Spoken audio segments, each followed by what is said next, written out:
The goal of every new technology company is to achieve some form of growth, hyper-growth state.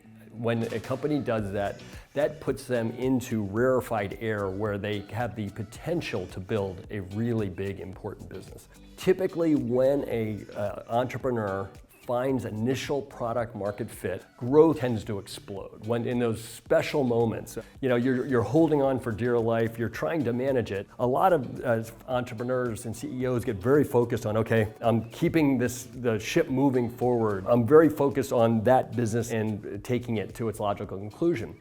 But what tends to happen in these businesses is they penetrate their addressable market. And when they start getting a higher penetration of the addressable market, growth gets harder and harder to achieve. So the year-over-year growth rate, one of the most important metrics of any company, tends to decline over time. So it might be 200% in the 1 year, then it might halve to 100% in the next year, which means the company's still doubling. But then if it halves again, it's 50, if it halves again, it's 25, and all of a sudden you're confronted with the possibility that you're not running a high growth company anymore. Growth is paramount. The best entrepreneurs start today doing something that's going to change the growth trajectory deep into the future. The first month I was given responsibility for eBay.com was the first month that the company did not show sequential month-over-month growth. What else can we do that's very consistent with the core business, but that then would help drive future growth?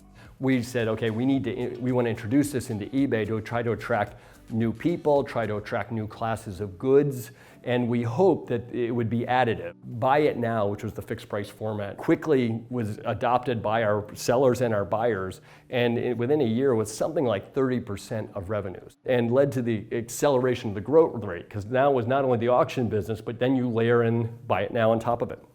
So that worked. We said, what else can we do?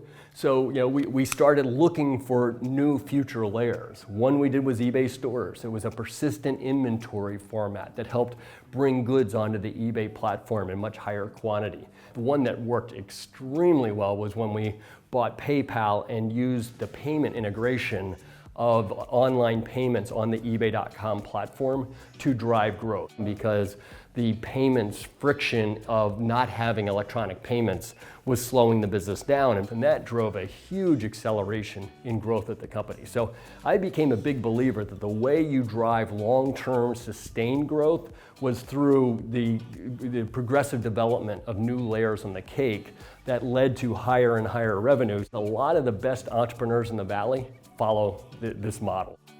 I'm currently watching Airbnb run this play. Airbnb started with this quaint little rent a bed in someone's apartment, and the community progressively expanded it. Brian Chesky a few years back said, at some point the homes business is going to mature. They're going to start saturating the potential market. So Brian went hard at work at building new layers on the cake. The one he debuted last year is called Experiences, where a whole set of entrepreneurs offer experiences to the Airbnb community that anyone can do. That business is growing much, much faster than the original Airbnb homes business grew, has the advantage of hundreds of millions of Airbnb trips to market on top of. The experience business is the new layer in the cake.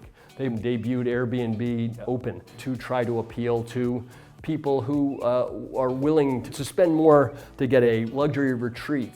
Airbnb has kind of stood behind it and said, we have personally vetted, and so they can charge a little more for that. That has the potential of being a new layer on the cake. And so through this process of adding layers on top of the cake, some of the best companies are able to grow at high rates for long, long, long periods of time.